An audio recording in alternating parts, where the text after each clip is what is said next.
Hey guys, আসসালামু আলাইকুম। আজকে আমি আপনাদের জন্য নিয়ে আসছি নতুন একটা ভিডিও। অ্যাকচুয়ালি এটা হচ্ছে একটা স্যাড ভিডিও, আর এটা কিন্তু কোনো নর্মাল ভিডিও না।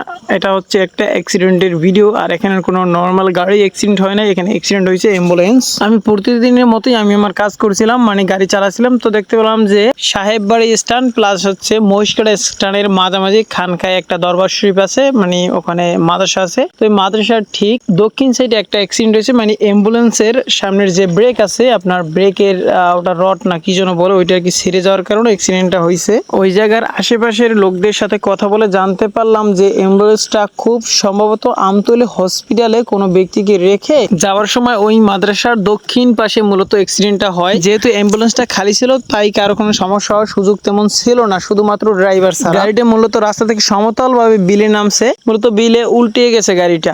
যতটুকু শুনতে পাচ্ছিলাম যে ড্রাইভার তেমন কোনো ক্ষতি হয়নি, তারপরও একটু চোট তো লাগছি। প্রাথমিক চিকিৎসার জন্য তাকে হসপিটালে নিয়ে যাওয়া হয়েছে।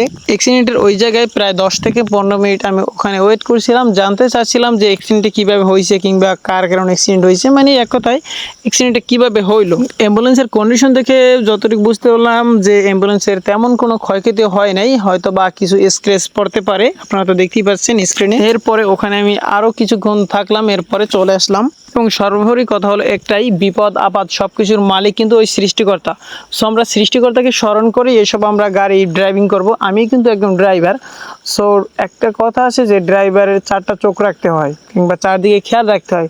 সো বিপদ আপদ সবকিছুর মালিক আল্লাহ। তারপরেও আমরা যতটুকু সম্ভব সাবধানে গাড়ি চালানোর চেষ্টা করব। তারপর বিপদ আপদ তো উপরওয়ালা মানে সৃষ্টিকর্তা তো দেখবি। সবার কাছে একটাই অনুরোধ, আমরা যারা ড্রাইভিং করি অবশ্যই আমরা যেন রুলস এবং সচেতনতার সাথে যেন ড্রাইভিং করি, এতে কিন্তু ঝুঁকিটা খুবই কম থাকবে। সো ইনশাল্লাহ আমরা ঝুঁকিমুক্তভাবে গাড়ি চালানোর চেষ্টা করব।